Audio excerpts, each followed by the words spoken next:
This week, we take you to a new detox and rehab center opening in the North Country to treat heroin and opioid addicts.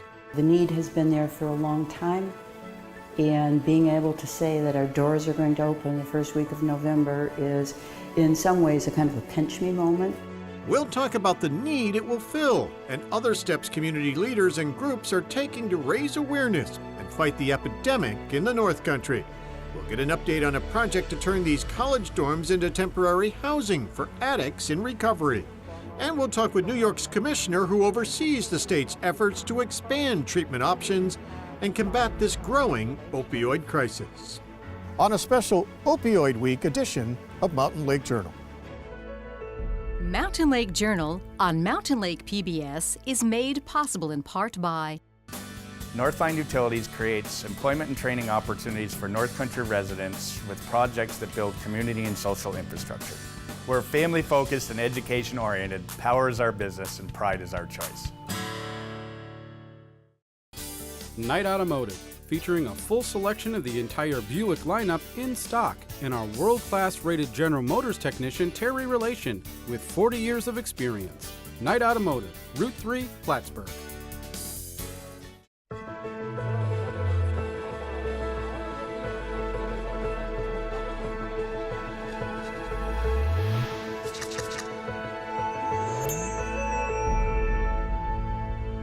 Hello everyone and welcome to Mountain Lake Journal. I'm Tom Halleck.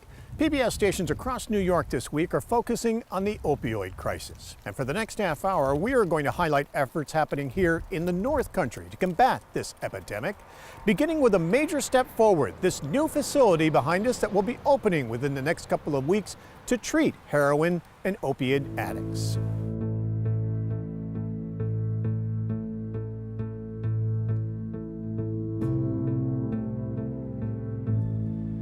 After several months of renovations, this former youth center in Schuyler Falls has been turned into a new detox and rehab center to help people safely go through withdrawal from heroin, opioids, and other drugs. And while they're still moving in and getting set up, Connie Wille and the staff with the Champlain Valley Family Center, the agency that will run the facility, are more than happy to give a tour. So this will be a bedroom. We have 18 beds.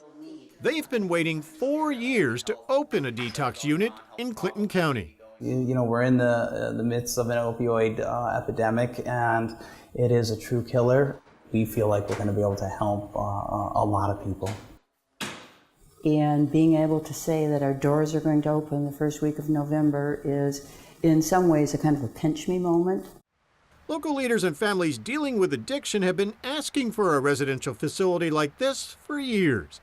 The nearest detox units are in Albany or Governor, more than 2 hours away. It is a big problem. This will serve as a place where folks in the North Country can seek these services without being pushed off outside of the North Country and put on long waiting lists. We're hoping to be able to get the people who need treatment when they're asking for it, and that's our goal. The staff that will run the program says having both detox and rehab under the same roof is a big deal.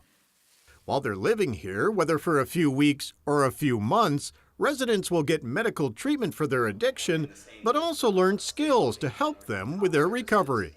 I think one of the biggest things that people struggle with when they're transitioning out of treatment is they go back to an environment that might not be safe for them. So we spend a lot of time when they get here trying to secure safe housing for them. If they're ready, employment or educational opportunities. And fortunately, we have some vocational people coming in here to determine what path to take with them and work with them. The new facility will be open 24 hours a day and fully staffed with a medical team, recovery coaches, and social workers. You can take a tour. An open house is being held next Friday, October 26, about a week before it's scheduled to open.